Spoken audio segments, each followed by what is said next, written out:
Hey guys, star world की इस video में आपका स्वागत है। लास्ट वीडियो में हमने देखा था कि कैसे कून के मास्टर प्लान की वजह से एक ब्रांच लीडर फाइनली मारा गया। वहीं पे व्हाइट को उसकी सोल कंज्यूम करने से काफी ज्यादा पावर मिल गई थी और इसके वजह से व्हाइट को अपने प्राइम में भी देखते हैं, जो कि एंड पे आके मैम को बचा लेता है कालावान से। वहीं दूसरी तरफ बेल्ट काफी ज्यादा इंटरेस्टिंग मोड पे भी आ चुकी है, क्योंकि हमको व्हाइट वर्सेस कालावान देखने को मिलने वाला है। तो स्टोरी में आगे बढ़ने से पहले चैनल को सब्सक्राइब कर ले और हाई बटन को दबा दें। तो मिलते हैं आपसे वीडियो में आगे।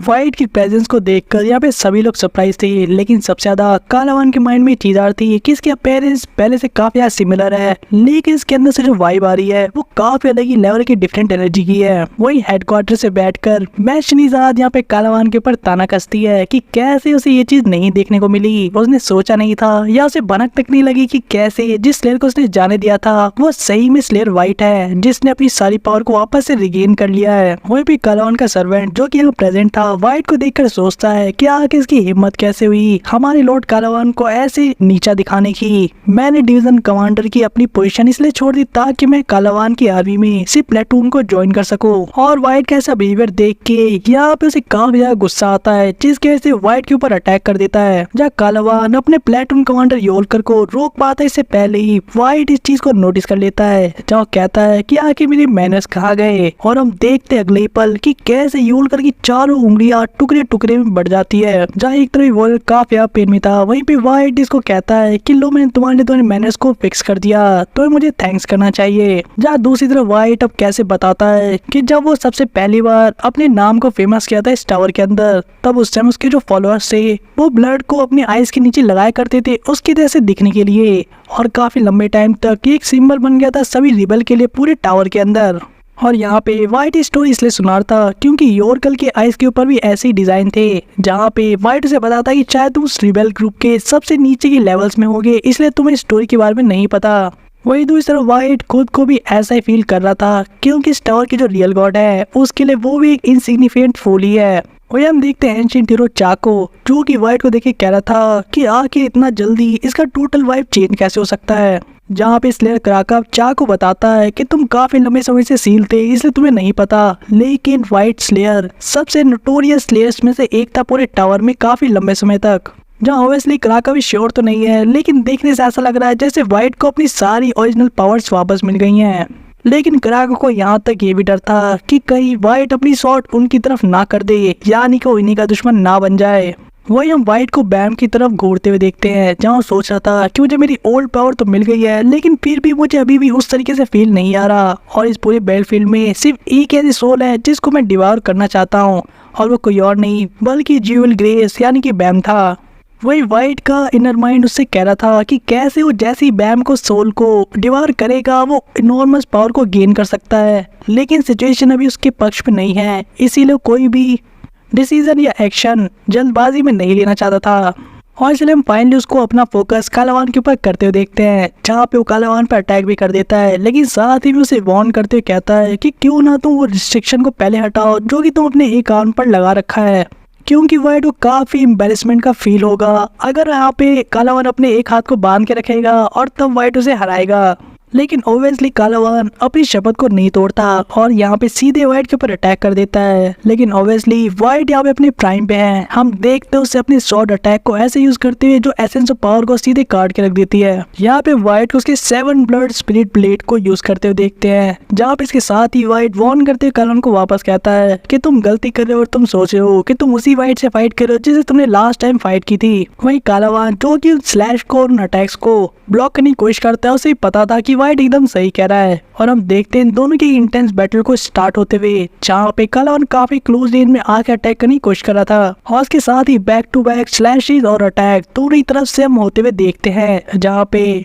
एक तरफ तो व्हाइट अपनी सोल स्वॉर्ड का यूज कर रहा था, वहीं दूसरी तरफ कालावान अपने एसेंस ऑफ ब्रेवरी का। और फाइनली हम एक काफी खतरनाक अटैक देखते हैं, जिसके अंदर हम काफी सारे ब्लड को भी स्पिल होते हुए देखते हैं, जो कि कालावान का था, क्योंकि व्हाइट ने अपनी सोल स्वॉर्ड को काफी अच्छी तरीके से उसके ऊपर कट किया था। और व्हाइट यहीं पे नहीं रुकता, हम उसके एक और फॉलो अप अटैक को भी देखते हैं, जिसका नाम था ब्लेड्स ऑफ फ्यूरी, जिसमें देखने में लगता है कि जो स्लैशेस है वो सारी डायरेक्शन से एक साथ आ रही है। वही बैम जो कि इन दोनों की बेल्ट को देख रहा था इतनी क्लोज से, उसे ऐसा फील होता है कि कैसे वाइट यहाँ पे कलावन पे भारी पड़ रहा है, क्योंकि कलावन ने अभी भी अपना एक हाथ बांध रखा था। वही ऑब्वियसली वाइट भी चीज को नोटिस कर लेता है कि कैसे बैम उसकी तरफ देख रहा है, और मन में सोचता है कि शायद बैम उसको देखकर सीखना चाहता है कि सोल्स की पावर को बर्न करके कैसे यूज किया जाता है बैटल के अंदर। और वाइट ये भी कंक्लूड करता है कि कैसे बैम उस सोल की पावर को जो कि उसके अंदर है उसको यूज करने के लिए फाइनली रेडी है। वहीं पे वो कालावान की तरफ अपनी शॉट को पॉइंट करते हुए कहता है कि मैं तुम्हें वापस से वार्न कर रहा हूँ कालावान, अपने उस हाथ को फ्री कर लो। लेकिन दूसरी तरफ कालावान भी काफी डिटरमाइंड था, क्योंकि उसका मानना था कि किंग ज़ाद की तरफ से उसके लिए पनिशमेंट है और इसलिए वो एक ही हाथ से फाइट करने वाला है।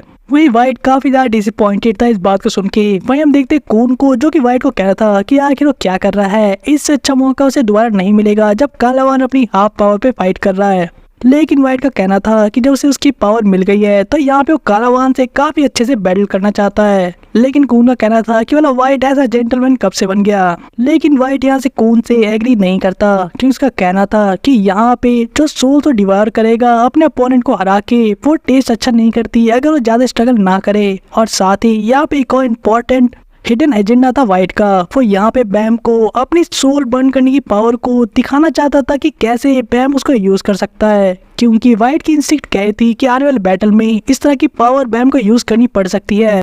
जहाँ ऑब्वियसली कून को ये बात समझ में नहीं आती कि आखिर वाइट क्या कहना चाह रहा है। वहीं दूसरी तरफ सीन शिफ्ट होता है और हम हेडक्वार्टर्स के अंदर मैशनी ज़ात को देखते हैं, जो कि ल्यूब्रिक को देख के कह रही थी कि आखिर उसे कुछ करना चाहिए, क्योंकि व्हाइट स्लेयर को भी उसकी पावर वापस मिल गई है। साथ ही बैटलफील्ड में एक ब्रांच लीडर मारा गया है। या कहीं ऐसा तो नहीं कि ल्यूब्रिक के पास उसका कोई सीक्रेट स्लीव प्लान है जिसको यूज करना चाहता है। जहाँ ल्यूब्रिक मैशनी ज़ात को कहता है कि आपको प्रिंसेस मेरा प्लान समझ में नहीं आया था जब मैंने समझाया था। और यहाँ पे ल्यूब्रिक वापस से एक्सप्लेन करता है कि वॉर ऑफ एट्रिशन है, यानी कि स्वॉर को जितना लंबा खींचा जा सकता है उतना ज्यादा लंबा खींचा जाएगा। और यहाँ पे ल्यूब्रिक अपना दूसरा मोरा बैंड फिल्म में उतार देता है, यानी कि फोर्थ क्रॉप कमांडर की फ्लैगशिप को। जहाँ दूसरी तरफ यामा भी यही सोच रहा था कि आखिर वो फ्लैगशिप कहाँ गई। वो इस फ्लैगशिप के अंदर हम देखते हैं कि कैसे ल्यूब्रिक का जो नया आदमी है जो कि इस स्क्वाड्रन को ज्वाइन किया था, उसने वहाँ के ऑफिशियल वॉरियर्स को बेहोश कर दिया था और शिप के ऊपर टेक ओवर कर लिया था। वहीं हेडक्वार्टर्स के अंदर हम ल्यूब्रिक को याशा से एक फेवर मांगते हुए देखते हैं, और यहाँ हमें पता लगता है कि कैसे उस फ्लैगशिप को स्टेल्थ मोड में यानी कि इनविजिबल करके केज के काफी क्लोज लेके जाया जा रहा है, ताकि एट मोमेंट पे उसे ब्लास्ट करके साथ ही में केज को भी उड़ा दिया जा सके। क्योंकि ल्यूब्रिक का मानना था कि अगर यामा और बाकी लोग केज को इस तरह से प्रोटेक्ट कर रहे हैं। और यहाँ पे हम देखते भी हैं कि कैसे जो ल्यूब्रिक था वो सीधे कालावान से कांटेक्ट करके उसे अप्रिशिएट तो कर रहा था, उसने अभी तक जो भी चीजें की थी फ्रंट लाइन पे, यानी कि इनिशिएटिव लेकर बैम और उसके टीम के प्लान को खराब करने का। लेकिन साथ ही यहाँ पे ल्यूब्रिक ये भी चीज कंफर्म कर देता है कालावान को कि कैसे उसका प्लान है उसी की शिप को उड़ाने का केज के साथ ही। लेकिन कालावान यहाँ पर एग्री नहीं करता, क्योंकि उसका कहना था कि कैसे अगर ऐसा होता है तो पॉसिबल है कि उसके सारे ट्रूप्स भी मारे जाएंगे जो कि वॉर के सिस्टम में भी बैटल में इन्वॉल्व है। लेकिन ल्यूब्रिक किसी भी तरीके से यहाँ कन्विंस नहीं होता। साथ ही में वो यहाँ पे कालावान को ये भी कहता है कि मैं इस प्लान को पहले एग्जीक्यूट कर देना चाहता था, लेकिन जब तक यामा केज के पास है ऐसा करना पॉसिबल नहीं है। और इसीलिए यहाँ पे फोर्थ टॉप कमांडर ने जो की फ्लैगशिप थी उनकी, उसके अंदर एक इंजन जो कि शिनशु के ऊपर वर्क करता था, उसके अंदर मैसिव एनर्जी थी, और उसको अगर ब्लास्ट किया जाए तो उस केस में यहाँ पे जो डिस्ट्रक्शन होगा वो अनइमेजिनेबल होगा। और इस केस में यामा भी उस ब्लास्ट को नहीं रोक पाएगा, साथ ही में केज को होने वाले डिस्ट्रक्शन को भी। और ऑब्वियसली बहुत सारे ट्रूप्स मारे जाएंगे जो कि फोर्थ क्रॉप कमांडर के हैं, यानी कि फोर्थ स्क्वाड्रन के कालावान के आर्मी के ओरिजिनली। लेकिन यहाँ पे ल्यूब्रिक ये भी बताता है कि कैसे उसे इस बात से कोई फर्क नहीं पड़ता, क्योंकि उसने पहले से इंतजाम कर रखे हैं फोर्थ स्क्वाड्रन में नई आर्मी मेंबर्स को रिक्रूट करने के लिए, जो कि सेकंड वॉल के पीछे पहले से ही वेट कर रहे हैं। और इतना ही नहीं, ल्यूब्रिक के अकॉर्डिंग ये सारे रिक्रूट जो कि अब नए आने वाले फोर्थ स्क्वाड्रन में, ये पहले की आर्मी से भी ज्यादा पावरफुल होंगे। और ल्यूब्रिक यही नहीं रुकता, वो कालावान को ये भी बता देता है कि कैसे जो जनरल हेडक्वार्टर है, यानी कि इनके ऊपर जहाँ से ऑर्डर्स आ रहे हैं, उन लोगों ने भी इस प्लान के लिए हामी भर दी है कि कैसे वो कालावान की फोर्थ क्रॉप कमांडर को पूरे तरीके से रिप्लेस करने वाले नए आर्मी मेंबर्स के साथ। वहीं साथ ही में ल्यूब्रिक कालावान को अब ये भी कहता है कि कैसे अगर इस प्लान के साथ सही से सब चीजें करता है तो मोस्ट प्रोबेबली इस बैटल के बाद उसे रिवॉर्ड के रूप में अपने हाथ को अनटाई करने का ऑर्डर मिल जाए किंग जहाज से, और वो इस न्यू स्क्वाड्रन को भी साथ ही में लीड भी कर पाएगा। और अब इस मिशन को कंप्लीट करने का जिम्मा पूरी तरीके से कालावान के ऊपर था कि कैसे वो स्टील फ्लैगशिप किसी भी तरीके से क्लोज पहुंच सके केस के। वही दूसरी तरफ कालावान को देखते हैं जो कि इस ऑर्डर को मना तो नहीं कर सकता था, लेकिन उसे पता था कि कैसे उसके जो आर्मी मेंबर्स हैं उन सभी का यूज किया जा रहा है एज अ डिस्पोजेबल, यानी कि उनको यूज करके बस मरने के लिए छोड़ दिया गया है यहाँ पे। लेकिन इस ऑर्डर के एंड होने के बाद हम कालावान को ल्यूब्री को कुछ कहते हुए देखते हैं, जहाँ पे कालावान कहता है कि अगर ये मिशन फेल हो जाता है और इस केस में तो सारे ट्रूप्स बेफालतू में मारे जाते हैं, यानी कि उनका सेक्रीफाइस कोई रिजल्ट लेकर नहीं आता, तो इस केस में कमांडर आपको इसकी रिस्पॉन्सिबिलिटी लेनी पड़ेगी। जहाँ ऑब्वियसली ल्यूब्री को समझ में नहीं आता कि भला कालावान कौन सी रिस्पॉन्सिबिलिटी की बात कर रहा है, जहाँ इसके जवाब में कालावान ये चीज क्लियर कर देता है कि कैसे इतने सारे ट्रूप्स अपनी जान को सेक्रीफाइस कर रहे ऑर्डर को कंप्लीट करने के लिए, और उसके बावजूद अगर ये मिशन फेल होता है तो इस केस में ल्यूब्री को रिस्पॉन्सिबिलिटी लेनी होगी अपने लाइफ को सेक्रीफाइस करके, ताकि वो रिस्पेक्ट दे सके उन सभी मरे हुए सोल्जर्स को।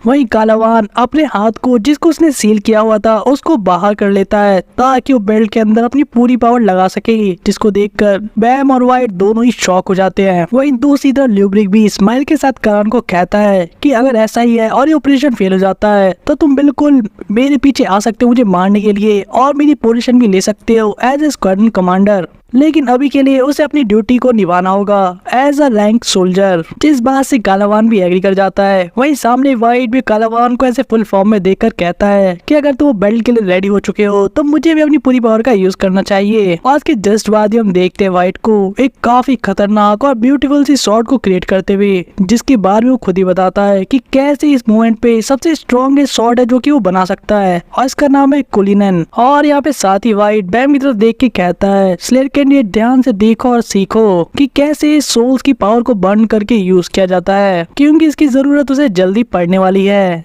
जहाँ हम देखते हैं उस बैटल फील्ड के अंदर काफी अलग तरीके की एनर्जी क्रिएट हो रही थी। वही कालावान अपने वॉरियर को यानी कि योलकर को कहता है कि कैसे इस फाइट में कुछ नहीं कर सकता, इसलिए उसको जाके उन लोगों को रोकना होगा जो कि बैरियर के पास आने की कोशिश कर रहे हैं। वही अब हमें पास्ट का एक मोमेंट दिखाया जाता है जहाँ पे वाइस स्क्वाड्रन कमांडर और कालावान एक साथ थे, जहाँ पे कालावान अपने डिसीजन को सुना रहा था वाइस स्क्वाड्रन कमांडर को कि कैसे वो किंग जाट से मिलने के बाद अब रेडी हो चुका है, और साथ ही में उसने डिसीजन ले लिया है कि किंग जाट की रॉयल आर्मी को ज्वाइन करेगा। जहाँ ऑब्वियसली अभी भी एक टेस्ट जो उसे पास करना था उस टाइम पर, लेकिन वो काफी कॉन्फिडेंट था कि उसे सक्सेसफुली कंप्लीट कर लेगा। वो इस पॉइंट पे कालावान थोड़ा सा डिसअपॉइंटेड भी था खुद को लेकर, जहाँ पे उसे चिंता हो रही थी उन लोगों को लेकर जो उसको एज अ टाइम फॉलो करते आ रहे थे इतने लंबे समय से, क्योंकि वो सबसे ब्रेव वॉरियर था उनके लिए। यहाँ पे कालावान की टेंशन इस बात को लेकर थी कि कैसे कालावान के साथ ही ये सारे वॉरियर्स भी किंग जाट की रॉयल आर्मी को ज्वाइन कर लेंगे, और उस टाइम उन्हें रॉयल आर्मी की यूनिफॉर्म पहननी होगी और उसके सारे रूल्स को भी फॉलो करना होगा। वो उतने फ्री नहीं होंगे जितना कि वो अभी हैं। लेकिन इसके जवाब में वाइस स्क्वाड्रन कमांडर ने कालावान को उस मोमेंट पे कहा था कि जब तक आप हमें लीड कर रहे हैं तब तक हमें कोई भी दिक्कत नहीं है, और इसके पीछे का रीजन काफी सिंपल था। वाइस स्क्वाड्रन कमांडर एक्सप्लेन करता है कि कैसे यहाँ पे कालावान ही वो पर्सन था जिसने इन सभी वॉरियर्स को इकट्ठा किया था और उनको लीड करना चाहता था एक फ्लैग के अंदर, ताकि वो सारे वॉर को डिस्ट्रक्शन को खत्म कर सके टावर के अंदर। जहाँ ऑब्वियसली हर एक वॉरियर उस ड्रीम को समझ ना सकता हो, लेकिन फिर भी वो कालावान को फॉलो करने के लिए और उसके लिए लॉयल रहने के लिए हमेशा से रेडी थे। और यहाँ हमें इनके डिस्कशन से ये पता लगता है कि कैसे कालावान की आर्मी में एक सिंगल वॉरियर कालावान को देखकर काफी ज्यादा इंस्पायर्ड होता है। वो उसे इसलिए फॉलो करता है क्योंकि या तो उसकी पावर को देखकर इम्प्रेस्ड है, या फिर उसकी पर्सनैलिटी अपीयरेंस को लेके, या फिर बिना किसी पर्टिकुलर रीजन की उसे पसंद करता है, और इसीलिए उसने उसे एज अ लीडर चूज किया। और यहाँ पे वाइस स्क्वाड्रन कमांडर यहाँ तक भी कहता है कि चाहे कालावान किसी किसी टाइम पे काफी स्कैरी क्यों ना हो, लेकिन फिर भी वो काफी अमेजिंग है, और इसीलिए अगर कालावान ही सजेस्ट करता है कि उन्हें आर्मी को ज्वाइन कर लेना चाहिए तो ये सभी लोग बिना कुछ सोचे सेम डिसीजन फॉलो करेंगे, यानी कि सभी के सभी कालावान की लीडरशिप में रॉयल आर्मी को ज्वाइन कर लेंगे। अगर कालावान उन्हें कहेगा अपने आप को सेक्रीफाइस करने के लिए तो ये सभी हंसते हंसते अपनी जान कुर्बान कर देंगे, और अगर कालावान ने कहेगा कि इन्हें काफी अमेजिंग और वॉरियर की फाइट बनी लाइफ जीनी होगी तो उसके लिए भी रेडी हैं। कालावान को बस एक ऑर्डर देना है। वहीं हम प्रेजेंट में देखते हैं कि कालावान कैसे जानता था हमेशा से उसके आर्मी में जितने वॉरियर हैं वो उसके फेथफुल सर्वेंट हैं, और इसीलिए कालावान भी अपने सभी वॉरियर के सेक्रीफाइस को लेकर इस आर्मी की बैटल को डिवोट कर देता है, यानी कि यहाँ पे वो जो भी करेगा वो अपनी आर्मी के वॉरियर्स के सेक्रीफाइस को रिस्पेक्ट देने के लिए करेगा। वही फ्लैगशिप भी स्टेल्थ पोर्ट में केज के जस्ट नीचे पहुंच चुकी थी और इस पॉइंट पे यामा के ऑफिसर्स भी उसे ही इन्फॉर्मेशन दे देते हैं कि कैसे जो यहाँ पे कालावान की फ्लैगशिप है वो केज के जस्ट नीचे ही है और काफी तेजी से इनकी तरफ बढ़ रही है। चाहे यामा को विश्वास नहीं होता कि ऐसे कैसे पॉसिबल है कि इतनी स्टेल्थ तरीके से चुपके से उनके पीछे आ गए। और इसके साथ ही हम यामा को उसे ब्लॉक करने के लिए ऑर्डर देते हुए भी देखते हैं, जहाँ पे काफी सारी चीजें अटैक करती है एक ही साथ इस फ्लैगशिप के ऊपर। वही दूसरी तरफ कालावान और वाइट की बैटल अब इतनी इंटेंस हो चुकी थी कि बैम और बाकी लोग सिर्फ उसके इम्पैक्ट से ही काफी दूर जाके गिरे थे। लेकिन इतना ही नहीं, हम देखते हैं बैम को जो कि वाइट की स्पेल जो कि सोल्स को बंद कर रहे थे उसकी पावर को भी महसूस कर पा रहा था और बैम उस प्रोसेस को भी समझने की कोशिश कर रहा था कि कैसे सोल उसकी बॉडी से बाहर आकर एक शॉट क्रिएट कर रहे हैं। लेकिन साथ ही में बैम को ऐसा फील होता जैसे कि काइंड ऑफ वाइट उसको प्रोवोक कर रहा है ये सारी सोल की स्पेल को यूज करके। लेकिन इसी बैटल के पॉइंट पे हम देखते क्राका को जो कि बैम को यहाँ पर कांटेक्ट करके उसके पॉकेट पे बोलता है कि उसे डिस्ट्रैक्ट नहीं होना चाहिए इस बैटल से। यही वो मोमेंट है जहाँ पे वो सेकंड वॉल की स्पेल को तोड़ सकता है। लेकिन बैम इससे पहले ही उस प्लान को पूरा करने के लिए आगे बढ़ता। हम देखते हैं हरयून को जो कि बैम को कांटेक्ट करके रुकने के लिए कहती है क्योंकि केज को लेकर सिचुएशन बदल गई थी। वो इस समय नीडल को फाइट नहीं कर सकते थे क्योंकि उनके जस्ट नीचे ही यहाँ पे फ्लैगशिप आ चुकी थी। जहाँ दूसरी तरफ डूम और पॉल का भी ध्यान उस फ्लैगशिप की तरफ जाता है और नहीं समझ में नहीं आता कि भला ऐसा कैसे पॉसिबल है। यहाँ तक कि इनकी स्ट्रेटजिस्ट कून को भी हम सरप्राइज होते हुए देखते हैं इस बैटल के अंदर। वही डोआन फ्लैगशिप को इतने क्लोज देखकर काफी गुस्से में आ जाती है और कहती है कि आखिर लोग प्लान क्या करना चाह रहे हैं। क्योंकि डोआन को आइडिया था कि अगर ये दोनों ही शिप्स आपस में टकराती है तो उसकी वजह से जो ब्लास्ट क्रिएट होगा उस डिस्ट्रक्शन में काफी सारे लोग मारे जाएंगे। जहाँ चा को समझ में नहीं आ रहा था कि वाला कौन सी शिप ब्लास्ट होने वाली है। वहीं पे डॉन कहती है कि मैटर नहीं करता, अगर वो आपस में टकराया था जरूर होगा। वहीं इस मोमेंट पे हम देखते डोआन को किसके पॉकेट पे किसी ने मैसेज भेजा है जिसमें बताया गया था कि कैसे जो फोर्थ कोर कमांडर की फ्लैगशिप है वो सेल्फ डिस्ट्रक्ट होने वाली है। और ये मैसेज उसे किसी लूच नाम के बंदे ने भेजा था जिस नाम को पढ़ के डोआन और भी ज्यादा अमेज और सरप्राइज फील कर रही थी कि भला लूच यहाँ पे क्या कर रहा है। वहीं दूसरी तरफ हम देखते हैं फ्लैगशिप और केज के बीच में बैटल को काफी इंटेंस होते हुए, जहाँ यामा लगातार कोशिश कर रहा था कि फ्लैगशिप को ज्यादा क्लोज आने से रोक सके। वही दूसरी तरफ हम यामा को भी देखते हैं जिसको किसी ने कांटेक्ट करके बताया था कि कैसे उसे फ्लैगशिप के ऊपर ज्यादा खतरनाक अटैक नहीं करना चाहिए क्योंकि उस वैसी फ्लैगशिप को चलाने के लिए उसके अंदर एक काफी तगड़ा शिंशु इंजन होगा जो अगर ब्लास्ट हुआ तो सभी लोग मारे जाएंगे। वही साथ ही में ये पर्सन यामा को सजेस्ट करता है कि इस केस में उन्हें अपनी स्ट्रेटजी बदलकर लोगों को इवैक्यूएट करना होगा और साथ ही इंडियल को भी फायर करने की जगह उसे यहाँ से निकालना होगा, जिसको लेकर यामा फाइनली एग्री हो जाता है। वहीं दूसरी तरफ हम इंजन रूम को भी देखते हैं जो कि इस फ्लैगशिप में थी। वहीं इसके अंदर हम ल्यूरी के एजेंट को भी देखते हैं जो कि हमें सभी चीज़ों को डिस्ट्रॉय कर रहा था और साथ ही उनकी से बात करने के साथ ही कह रहा था कि टाइम आ चुका है उनको अपने प्रॉमिस पूरे करने का। वही दूसरी तरफ जैसे जैसे साइड सिक्योरिटी को एक एक करके ये वॉरियर खत्म करते जा रहा था, साथ ही में फ्लैगशिप को हम किसी सांप की तरह केज को जकड़ते हुए देखते हैं। वही जो आर्मी वॉरियर्स थे जो कि फ्लैगशिप के अंदर थे उनको भी समझ में नहीं आ रहा था कि भला उनकी फ्लैगशिप ऐसा बिहेव क्यों कर रही है। क्या इंजन रूम पे किसी ने हाईजैक कर लिया है जो कि अपोनेंट साइड का है। लेकिन यहाँ पे हम देखते एक वॉरियर को जो कि बाकी के वॉरियर्स को ये चीज़ बताता है कि कैसे ने हेडक्वार्टर से ऑर्डर आए हैं